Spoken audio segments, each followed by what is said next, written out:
My name is Joseph Kirsch, and I functioned for most years together with Marilyn as the Judaic Program Coordinator at Menorah Park. I'm one of the rabbis there, and I had the good fortune to know our beloved Marilyn, this wonderful woman.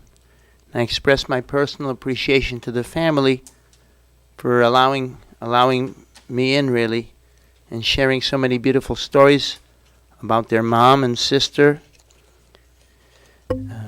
grandmother, of course. And I'm going to try and do my best to give some kind of a synopsis of the beautiful things that I learned and that which I saw at Menorah Park. Marilyn P. Federman was born May 29th, 1931, and passed away August 13th, 2017. Marilyn was the beloved wife of the late David, loving mother of Debbie and Keith Metzger and Lauren and Nancy Federman, devoted sister of Jean and Eve and Ted, cherished grandmother of Adam Zimmerman and Blake and Ryan Federman. Michal was her name. Michal Bas Mordechai Kalman and Elke Press, the Press family. Many in the community right here in Cleveland Heights remember the Press family very well. Sometimes when I say my prayers at Shomer Shabbos Synagogue, I cross paths with many of the congregants who remember so well Max, and as they say, his little house on Bainbridge Road, where he raised such a beautiful family. Marilyn was born to Max and Elsie. Max was a butcher, worked very hard for his brother, and throughout his life he always struggled to provide for his family. Elsie, Marilyn had told me many times what a hard-working woman she was. She was the admitting officer at Rainbow Babies in university hospitals. Very hard-working, and really in many ways, Elsie Press was ahead of her time. Marilyn, we said, was born Michal, May 29th, 1931.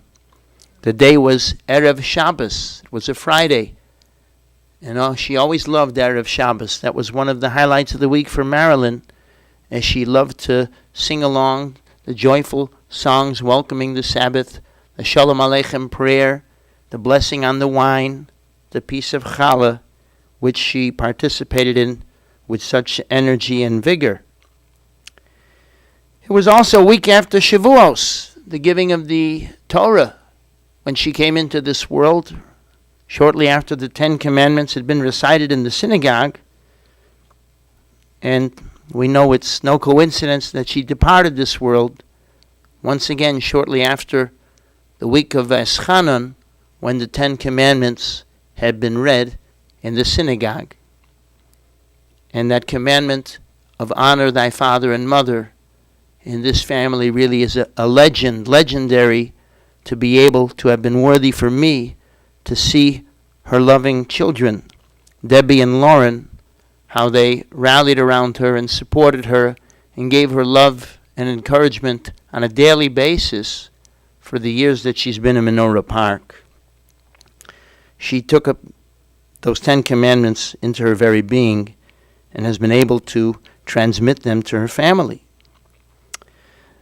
She was blessed with, she has two sisters, Jean and Eve, and they lived on 146th and Kinsman, in the Kinsman neighborhood.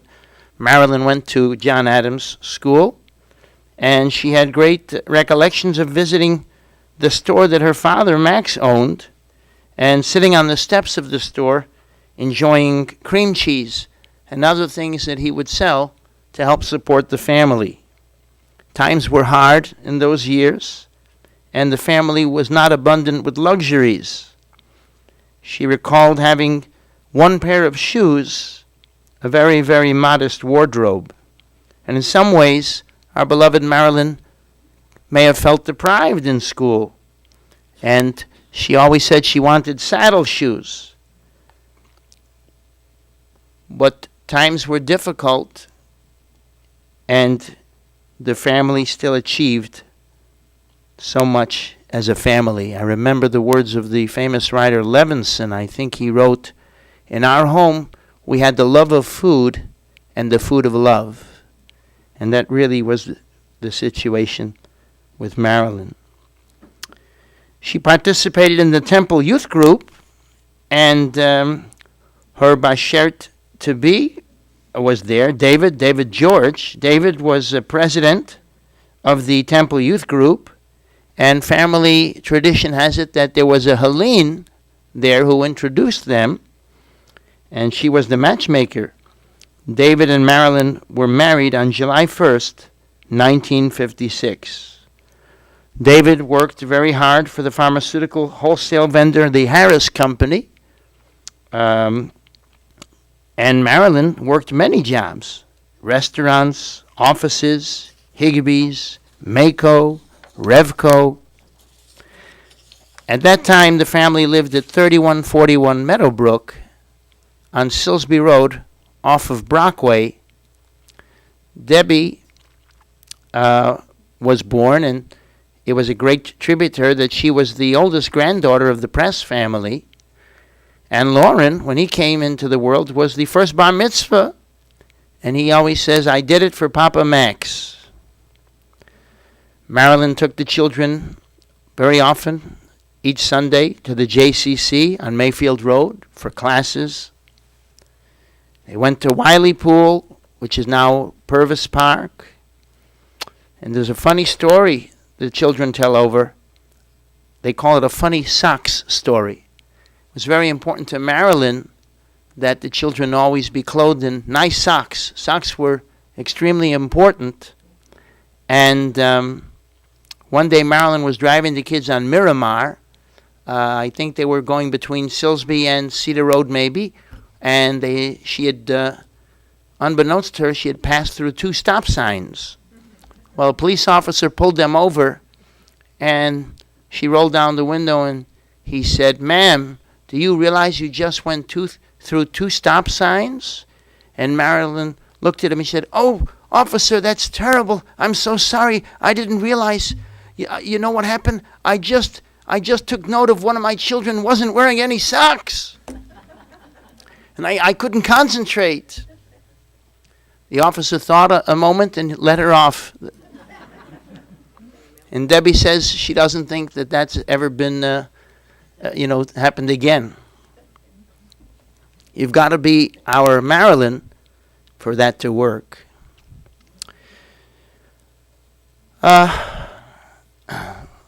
Lauren tells over that his mother, she really loved the ability to celebrate her independence, her freedom, to be able to drive, to go out.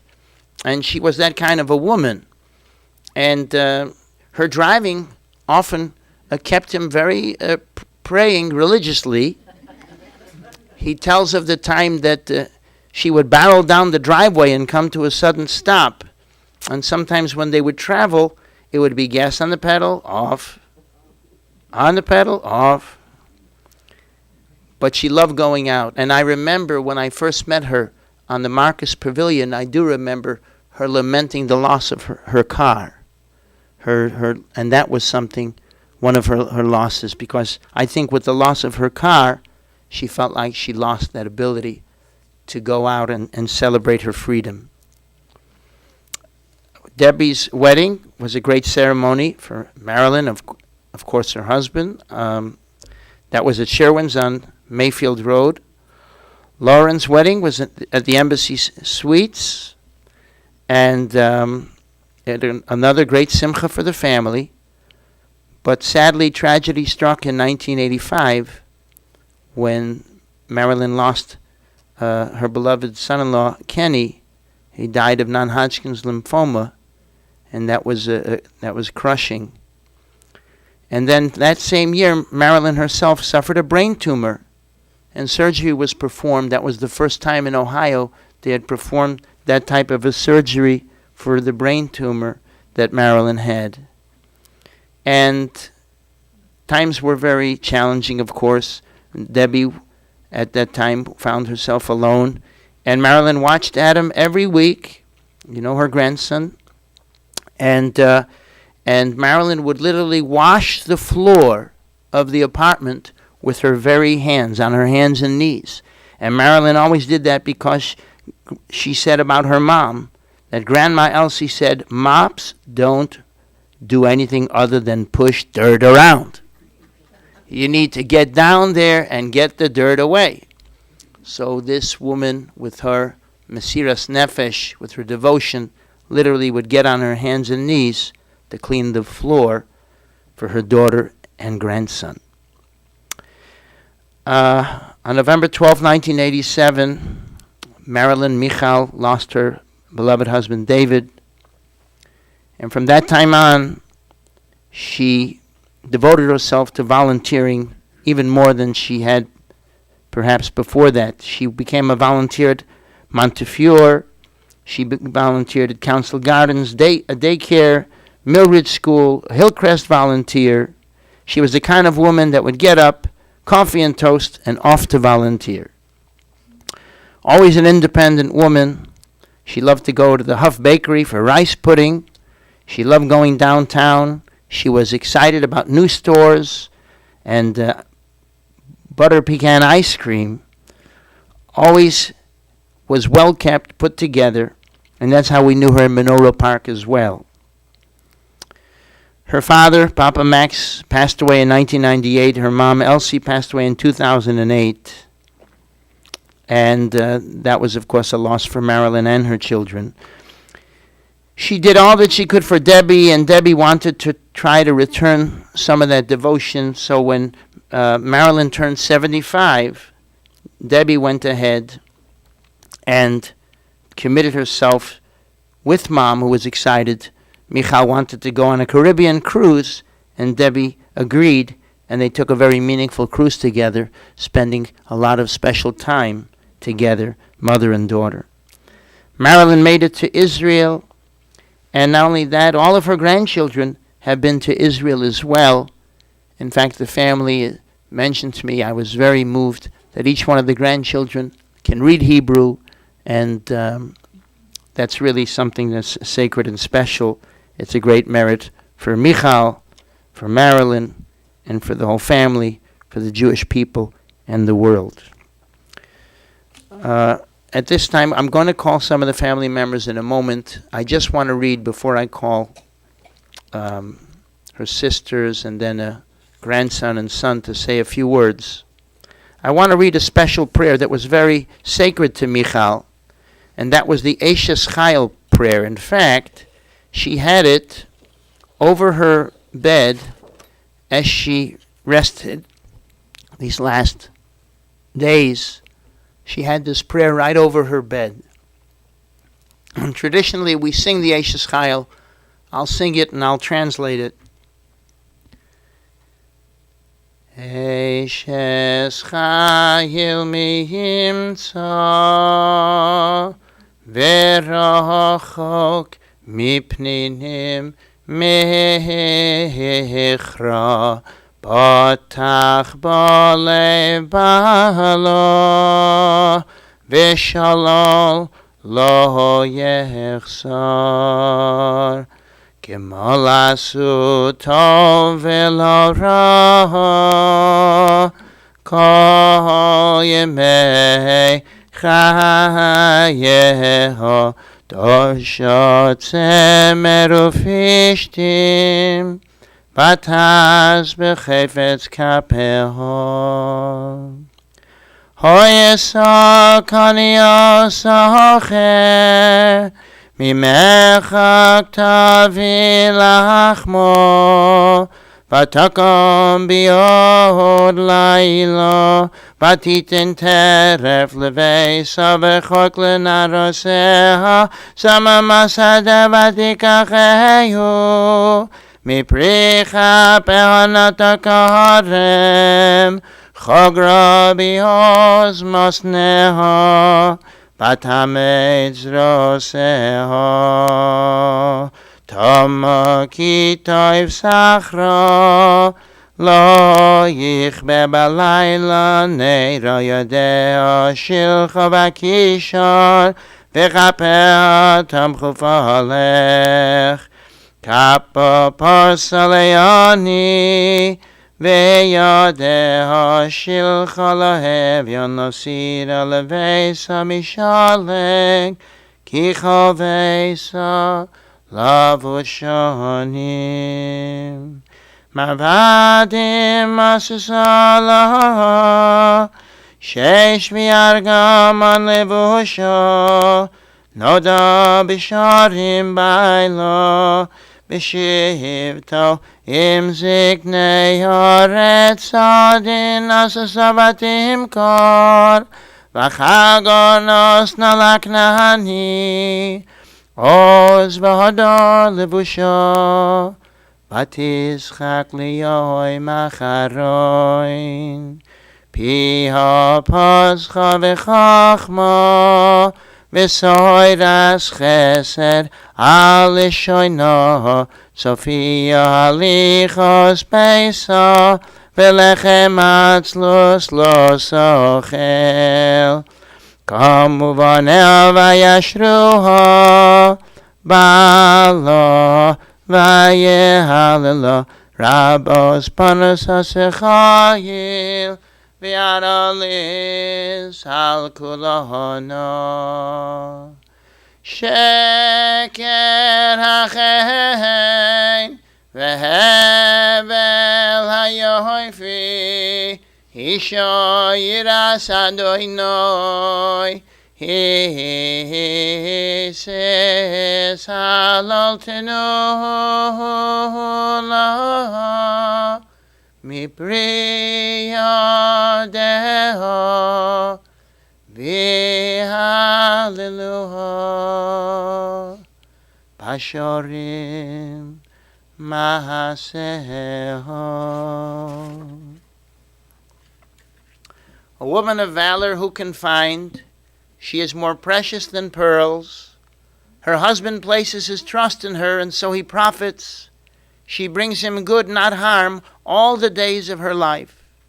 She seeks out wool and flax, and cheerfully does the work of her hands. She is like a merchant's vessel bringing sustenance from afar. She arises while it is yet nighttime, giving food to her household and a portion to her workers. She envisions a field, purchases it, and plants a vineyard with the fruit of her labor.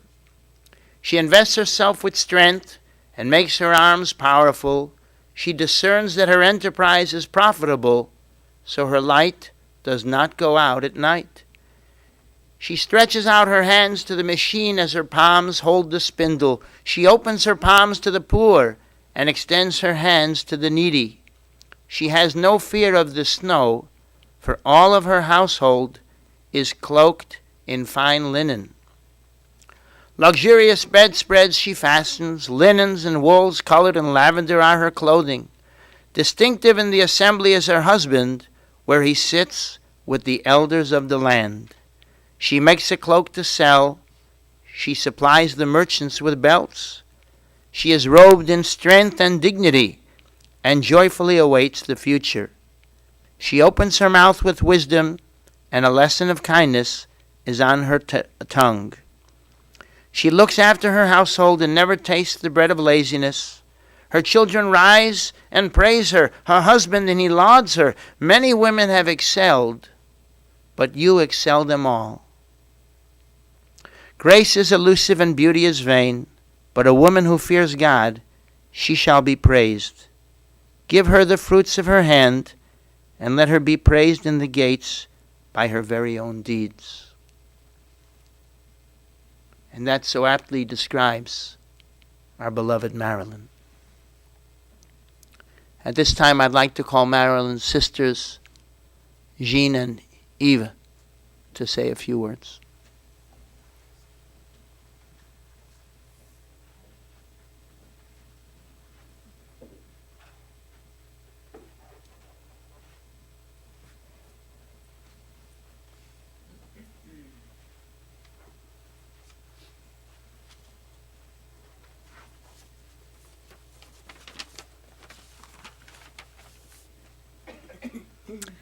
Yes, the Press family, I thought, was a very unique kind of family. My father wanted one child to be male so they could say Kaddish for him when he died. He had to contend with 3 girls.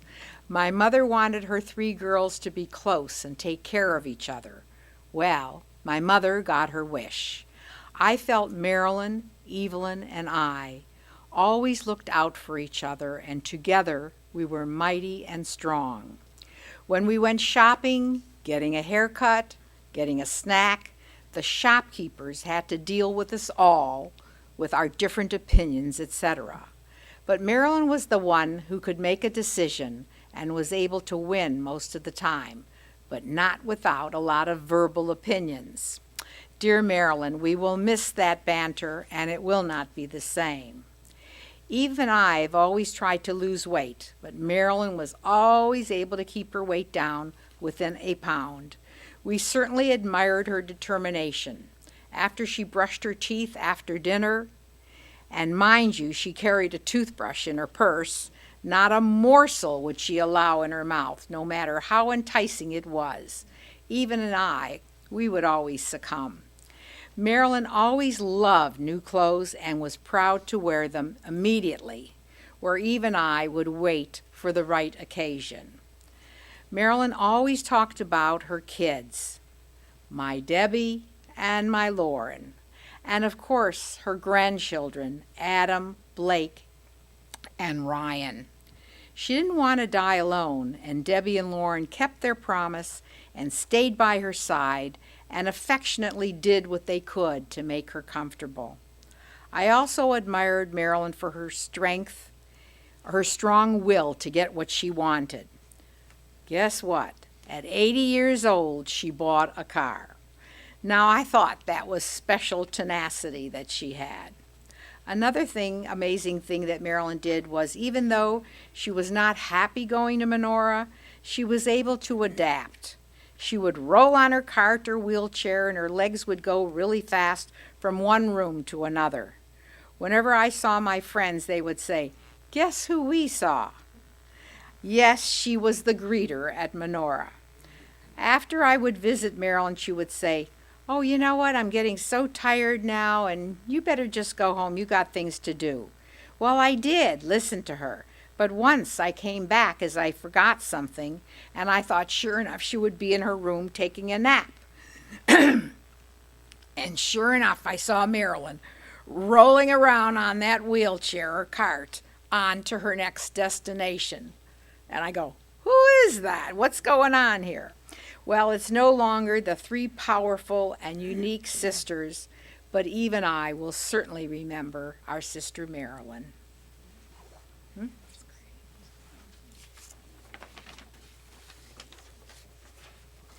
Remembrances.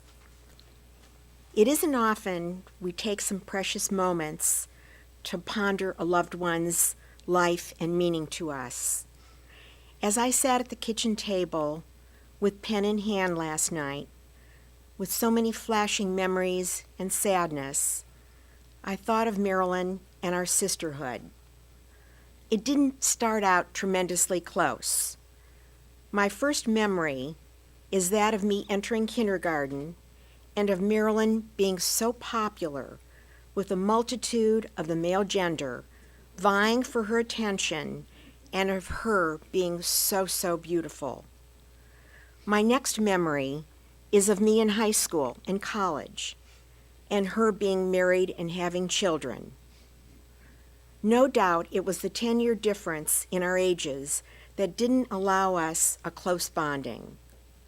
Then my marriage and having children, and just busy with life that kept us as family, as sisters, but not confidances.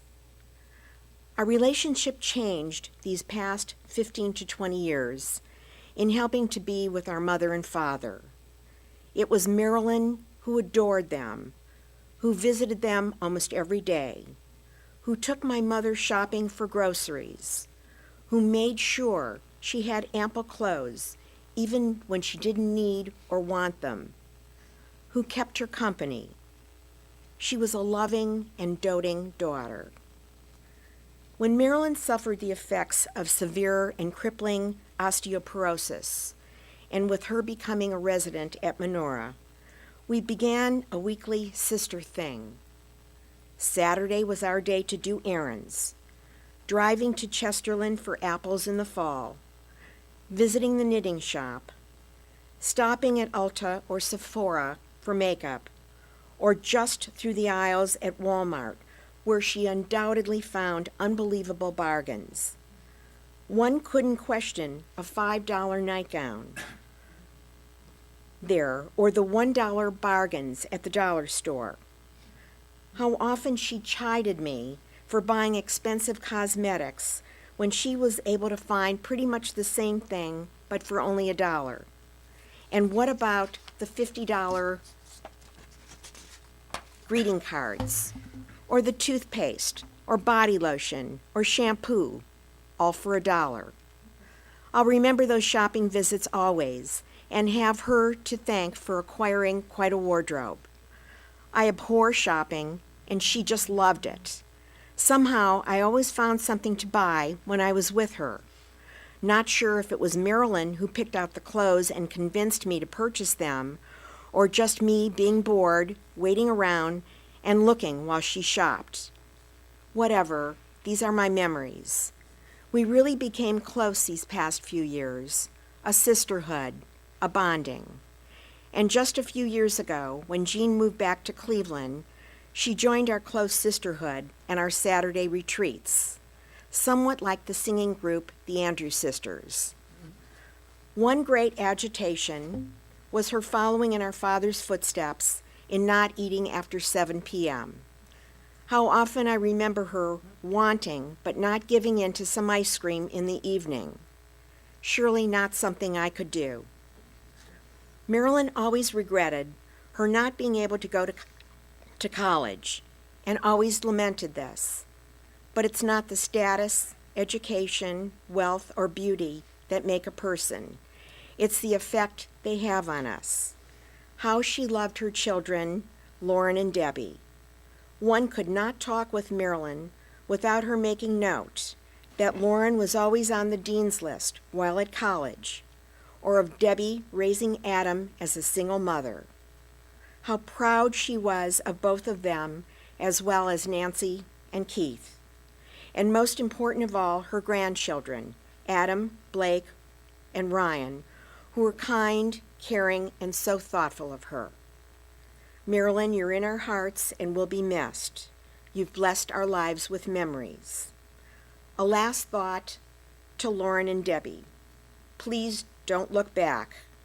You were precious children to her, visiting her daily with so many of the residents, knowing you both and your names, and keeping us posted on your visits, and your helping to take her out for a stroll or a side trip, or helping to feed her, or make sure she was properly clothed, or her clothes washed and clean, or her having a phone, or a television, or spending money for her needs, and monitoring her care with the nurses and physicians and aides all of these years. Truly a daunting task. One couldn't ask for more precious children. And know you both were her life.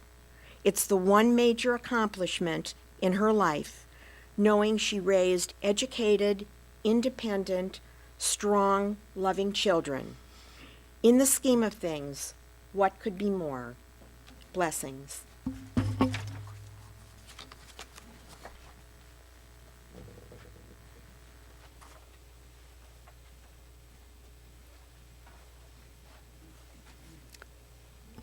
Dvarim sheyotzim min halev nichnasim el halev. Words that emanate from the heart, permeate the heart.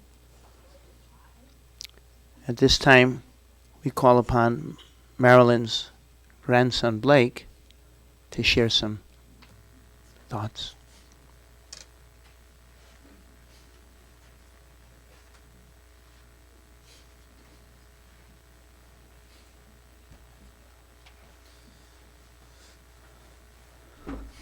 Thank you everyone for coming.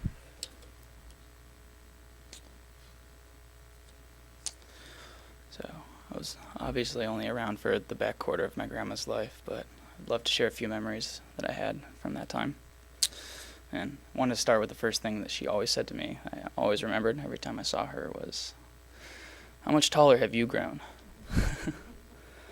A little bit taller now, it looks like, but I think I really hit my growth spurt around the time she got in her wheelchair. But no, I wasn't always getting taller. She was always getting shorter, and I was sure to remind her of that. But it's true that Grandma was always very consistent. She always said the same things every time we saw her. We always had very similar conversations, but I loved it because I knew what to expect. But at the same time, I knew she always loved me, and she always wanted to know what was going on in our lives. She was also consistent in little things that I picked up over the years, where every single year she'd give me and Ryan the same 50 single dollar bills for our birthdays. And she'd always say, "Don't spend it in one place." I'd be like, "You made it pretty easy to do that."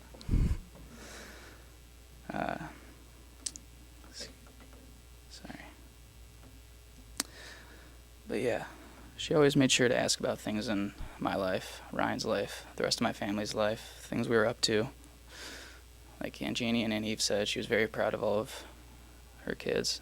Always made sure to remind me that my dad was on the dean's list in college and to make sure I was doing well. But she also wanted to make sure that we were doing things important in our own lives. She always wanted to make sure that I was doing what I wanted to do, making sure I was pursuing any dreams I had, whatever they were at the time. And of course, she always wanted to make sure I had a girlfriend. And wasn't to bug me, but other than to keep the Federman name alive, I think she always just wanted to make sure that I and everyone else was always happy. And she was really good at making other people happy. Like Rabbi and everyone said, she was always volunteering, always finding somewhere else to help, always making sure she was giving her time to others to make sure that good things were going to happen.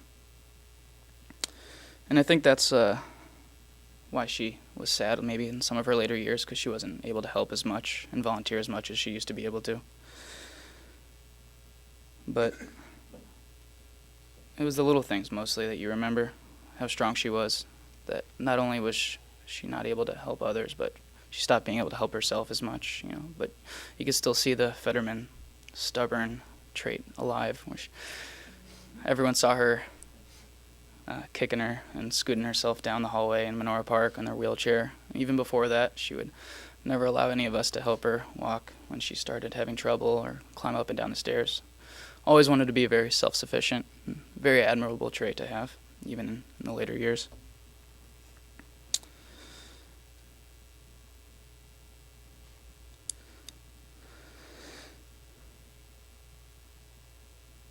But the biggest thing in my eyes about Grandma was her wanting to give, and not necessarily take. She gave as much as she could, and she would always whisper in my ear when she was saying goodbye, "I wish I had more to give." But I always told her, and I hope she always knows, the most she always had to give was her love to us. Love you, Grandma. Thanks.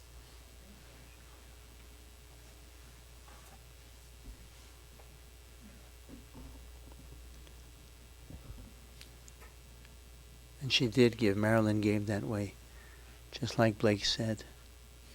Constant shine of love and giving.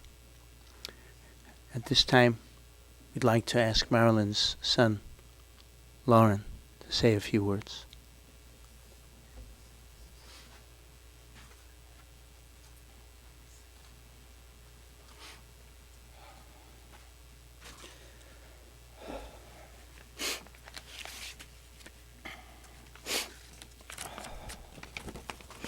Trying day, to be sure.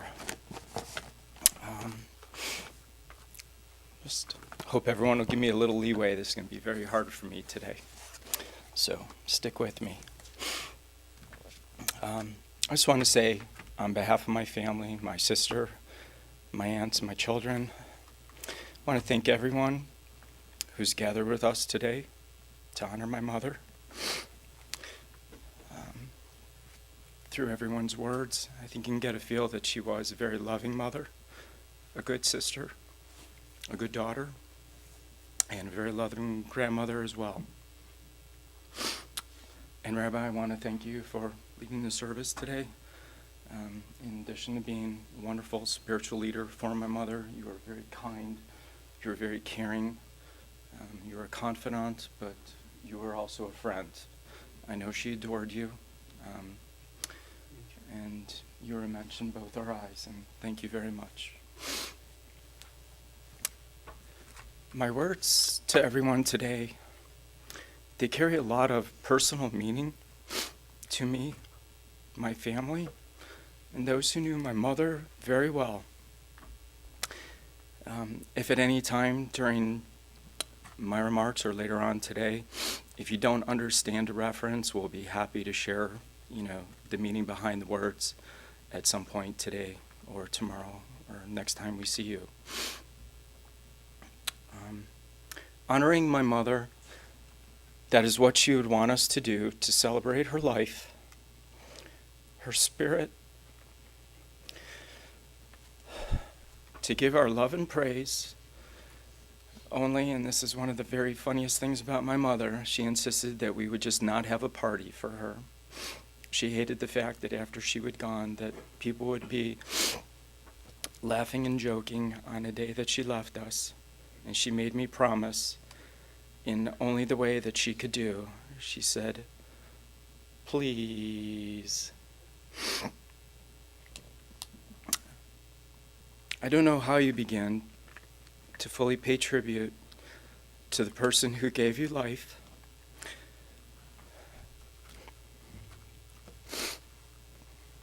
and nurtured you through your infancy. The heartbreak and tragedy it is to say goodbye,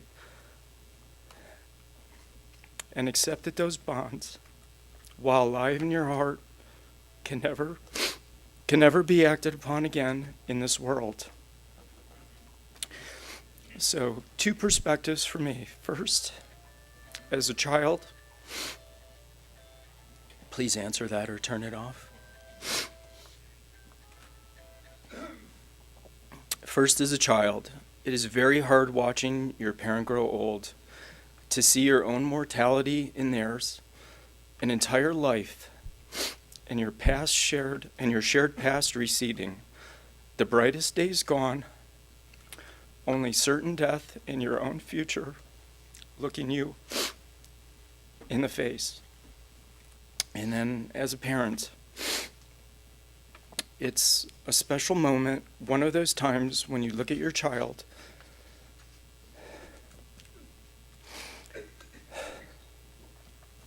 and you know they are your whole life, and it moves you so much, it frightens you because you realize you are a hostage to fortune. Your existence would be meaningless if anything happened to your kids, and it makes you wish that time could stand still. There is so much even to this day that I will never completely understand about my mother, about her life, the struggles that she faced, the needs, the emotions that developed and possibly left unfulfilled during a very challenging upbringing that were her formative years and continued certainly into adulthood. My mom had many wonderful qualities, she really did, about her, and like everyone else, some less so, and we laughed about that often, but who doesn't? It is from that unique combination of characteristics that helped me forge my own person and identity. And I just want to share a few of the things that I saw as her strengths. As you've heard, love for her family, nuclear and extended, and to all friends. My mom had a fierce loyalty that resonates with me daily. We certainly had our issues, but ultimately, they were always forgotten and forgiven, trying to have a short memory. My mom, her love, everything was the best. Her parents were the best. Her children were the best. We did a lot of revisionist history, but we still had fun. My mom was also a protector. She would defend our actions against any negative commentary. And it was ironic, although sometimes, as is the case, your parent can sometimes say the most hurtful things to you. My mother was very generous. She provided not only love, but she provided material wealth to us that was beyond anything that she had ever known herself. And truly, so many acts of kindness that left a very lasting impression. She was very supportive, unconditionally, encouraging any of our endeavors. What was funny is she probably never understood most of them, or agreed with them, but she would fight to the end of the earth for us nonetheless. My mom was very passionate. As you've heard, she loved all the simple pleasures in life. New places, favorite foods, volunteering. And we learned a tremendous work ethic from her. She worked many jobs to help support us as a family and for her many interests. Money was hard to come by early on, and she did everything she could to provide us with a happy life. I think she was also very courageous. She faced certainly many major health challenges and overcame a lot of life obstacles. Even near death, she refused to give in, being strong, fighting to reunite with loved ones previously lost, to the end, role modeling behavior to us. And most recently, we were both joking how my mom wouldn't let go. She was tiny but mighty to the end. Always doing things on her own scheduled timeline and no one else's. My mom had an unusual sense of humor about life, about oneself, but she was very spirited. Perhaps that's a more apt definition of her. But she was always very adamant about building a very strong self-image, a very positive self-image, and that was just a major part of her entire outlook. My mom was also very philanthropic. She loved to volunteer. That was very special to her. It's always been a basic tenet of our core religious beliefs, but she was very strong in seeking that personal fulfillment and giving back to others in need. And then this one is absolutely my favorite. My mother had wonderful selective memory and wonderful selective listening. It's not necessarily an acquired skill per se, something that just manifested itself on its own, probably innately.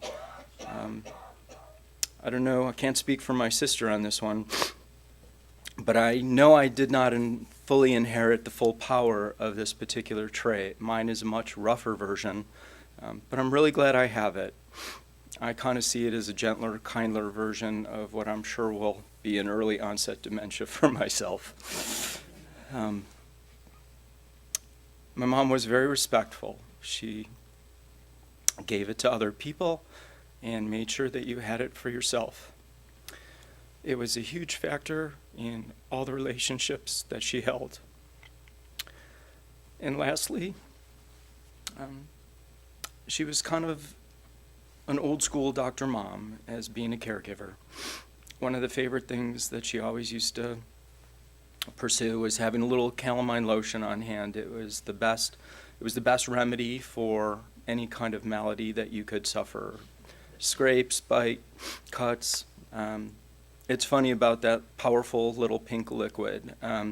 You know, we all laughed and joked about it, but if you went to all of our houses, you'd probably find a bottle in our medicine cabinet. So, it's the funny little things that stay with you. And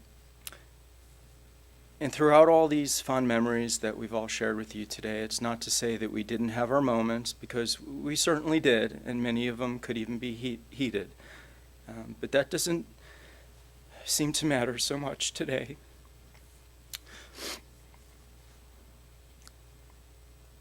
All those emotionally charged moments that we had, all those exchanges that seemed to be so important at the time, for whatever reason, they seem very pointless today.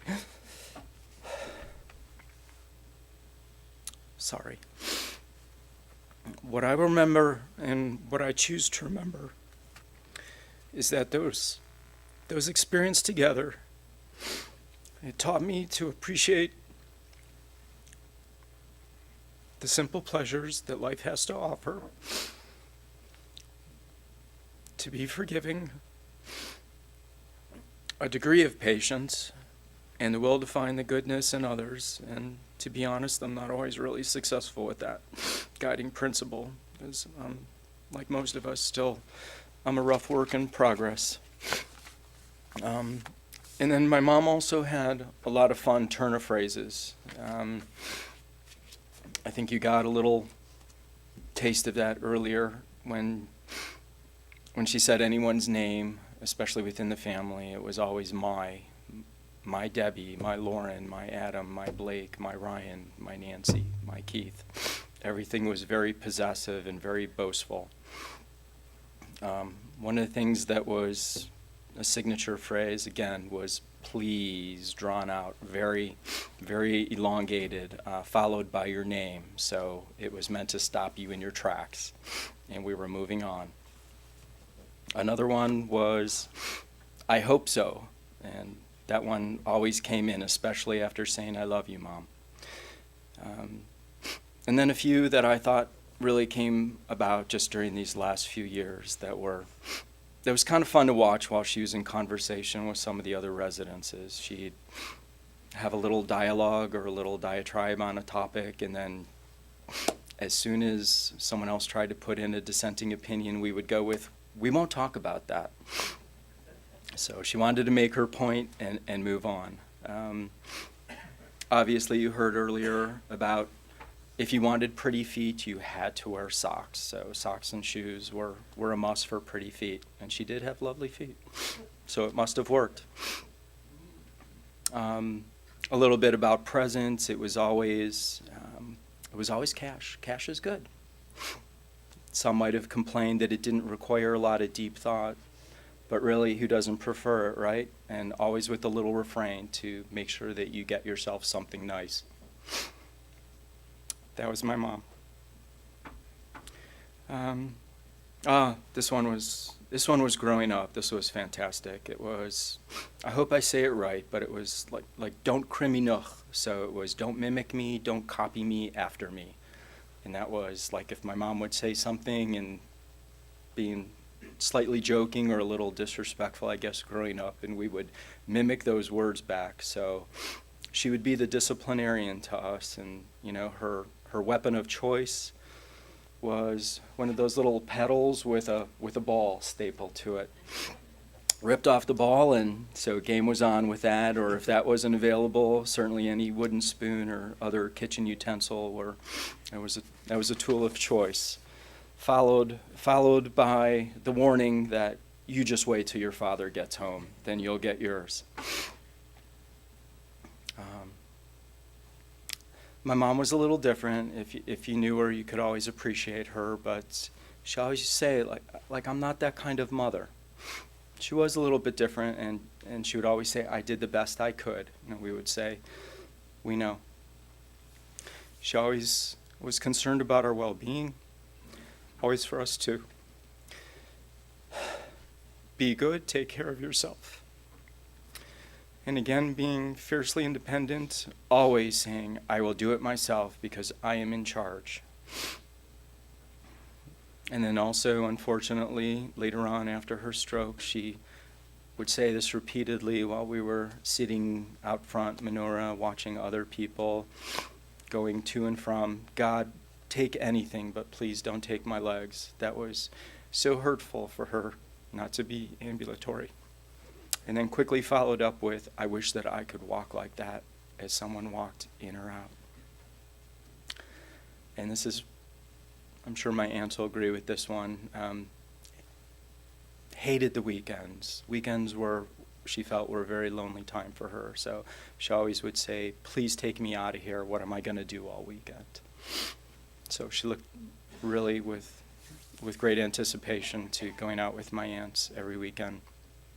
So as my mom prepares to journey to her final resting place, just thought I'd share some elements for her. What she might think would be a perfect day.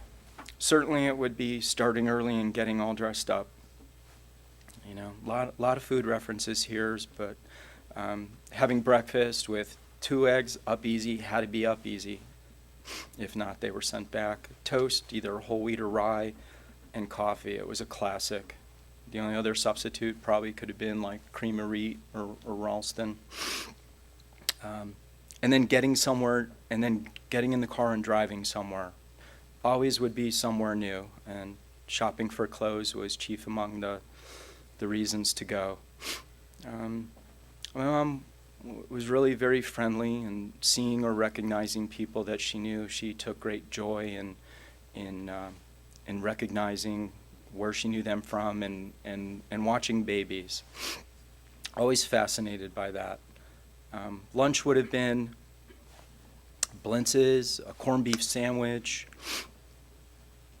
or even just something fast food, but just being able to go and do that and getting a great little lunch was a big part of her day.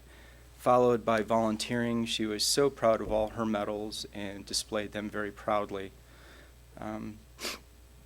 For dinner, especially lately too, she always wanted steak for dinner, ribeye steak, of course with the bone, because if you couldn't crack your teeth on a good bone, I mean, what was,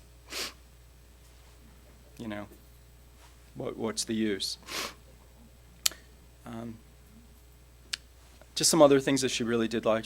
I don't know, just a penchant for Chinese food. It was kind of an odd thing because she really liked very basic foods. But Mom really liked desserts as well. Could have been any meal that she would have had during this perfect day, but dessert by my aunts or anything that my grandmother made or my sister made was certainly top notch. Dessert would have been butter pecan ice cream, hands down, with or without hot fudge. Cheesecake being a close second. It wasn't going to be a long day because pretty much like Ben Franklin, my mother was early to rise and early to bed, and just to watch her favorite TV shows, and I always remember her sitting up eating ice cream in bed.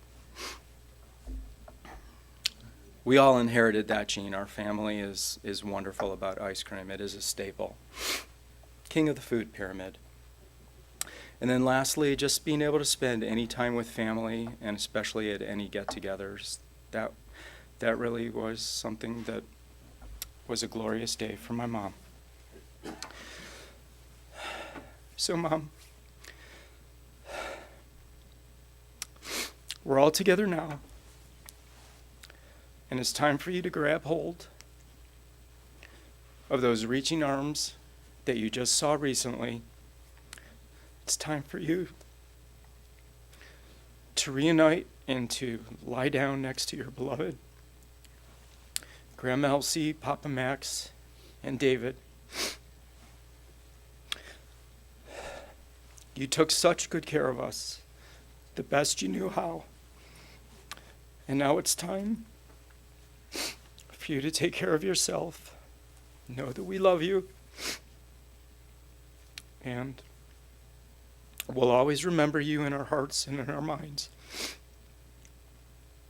And yes, I know that you would always want to have the last words in our conversation, so I will say them this last time for you. I hope so.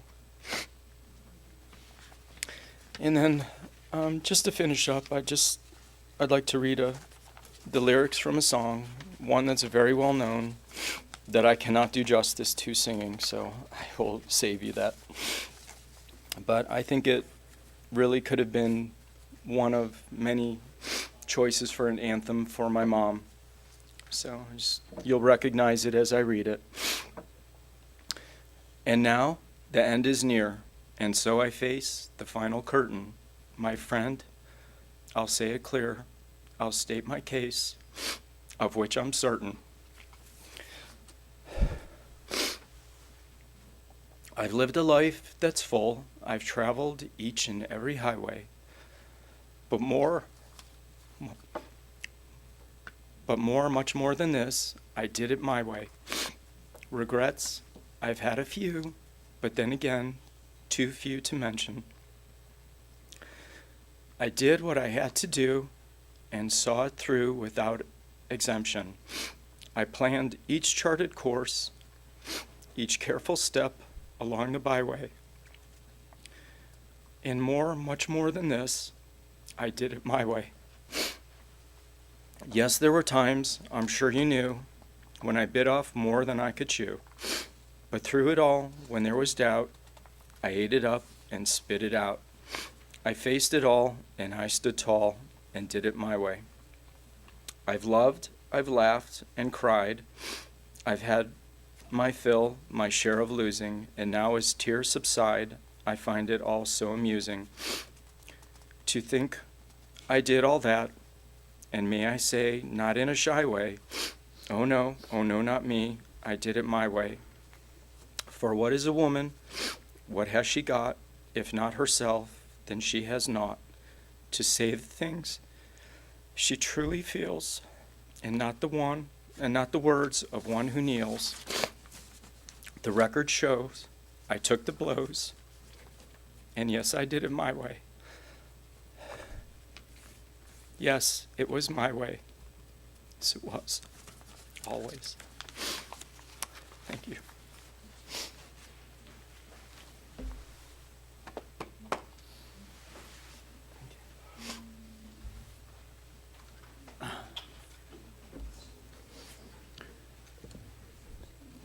At the cemetery, Debbie is going to take a leadership role in the mitzvah of Kavura, a great mitzvah, and Debbie will lead us in that. At this time, I would ask if we can all please rise.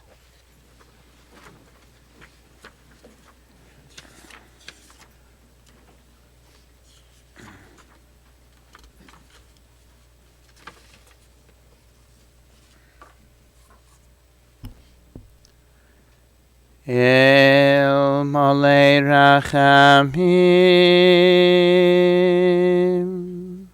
Shoichen Bameroimim Hamitzei Menucha Nechoino Al Kanfei HaShechino B'mahai Elois Kedoshim u'tohirim, kezayar harakia mazhirim. Es nishmas Michal Bas Mordechai Kalman Shaholcha li'olamo. Bavur Shanachnu mispalim baras koras nishmasa. Began Eden tehei menuchasa. Lochein bal harachamim yastireo b'seiser kenafav li'olamim. V'yitzror b'tzror achayim es nishmasa. Adonai hu nachalasa. B'sanuach b'shalom al mishkavo. V'nohoimar Amen. God, full of compassion, who dwells on high, grant proper rest on the sheltering wings of your presence in the lofty levels of the holy and pure, who shine as the brightness of the firmament, to the soul of Michal, the daughter of Mordechai Kalman, and Elka, who has gone to her world, and for whose memory we pray. May her rest be in paradise. May the Master of Compassion bring her under the cover of God's wings and bind her soul in the bond of life. May the Lord be her heritage, and may she rest on her resting place in peace. And let us respond, Amen. You may be seated. The interment will be at the Bet Olam cemetery. After completion of service at the cemetery, everyone who wishes to is able to come to the family residence of the Metzgers, 4205 Eastway Road in South Euclid, after service until 8 p.m. And Tuesday, 2 to 4 and 6 to 8 p.m., contributions in Marilyn's memory are suggested to the charity of your choice. At this time, we would ask the Paul